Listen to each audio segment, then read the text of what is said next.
আমি যথেষ্ট পরিমাণ চেষ্টা করি যে দলের হইয়া নেতার হইয়া মোটামুটি মানুষকে একটু সহযোগিতা করার জন্য, কথা বলছেন। এবং ইতিমধ্যে মনে করেন যে আমরা যে ফ্যামিলি মানুষের দেখাশোনা করতে যাই, মনে করেন যে আমার এখন পর্যন্ত ভোটটাও দেওয়া হয় না।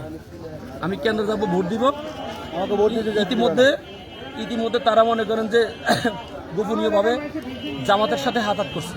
তারা এই তন্ময় শিকদার আওয়ামী লীগের গত কিছুদিন পূর্বে নেতা লালমোহনের বাসায় আওয়ামী লীগের নেতা কর্মী করে নিয়ে বিএনপিতে যোগদান করেছে।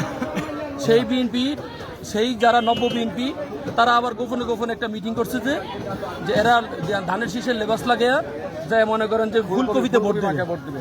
আমি শুধু এটা একটু প্রতিবাদ করছিলাম, যে বলছিলাম যে এটা যেন না হয় বা এটা যেন না করতে পারে। এজন্য আমি চোখ কান খোলা রেখে একটু সতর্ক ছিলাম। এটা ছিল আমার অপরাধ। কথা আমার ইউনিয়নের যে তন্ময় শিকদার সাবেক আওয়ামী লীগ, বর্তমানে হলো হাইব্রিড বিএনপি, আমার ফেসবুকে একাধিক প্রমাণ আছে।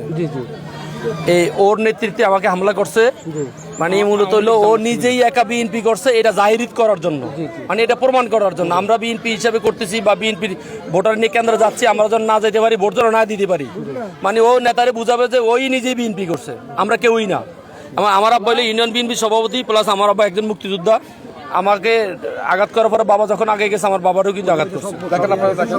আমার আব্বার চোখটা দেখেন হামলা, এবং হার্টের রোগী, ডায়াবেটিসের রোগী আমার বাবা, ঠিক আছে। এই বিষয়ে আমরা আইনের কাছে সর্বোচ্চ সহযোগিতা চাইতেছি এবং মানে প্রশাসন ঊর্ধ্বতন কর্তৃপক্ষের কাছে ন্যায় বিচার কামনা করতেছি। প্লাস হলো মানে যে ভোলা জেলা লালমোহন তজুমুদ্দিনের যে বিএনপি থেকে মনোনীত যে মেজর হাফিজ সাহেব তথা আমার লালমোহন তজুমুদ্দিনের যারা বিএনপির অভিভাবক আছেন, তাদের কাছে আমি এটা উপযুক্ত বিচার কামনা করতেছি। কেন আমাকে আমার উপর হামলা করা হইলো।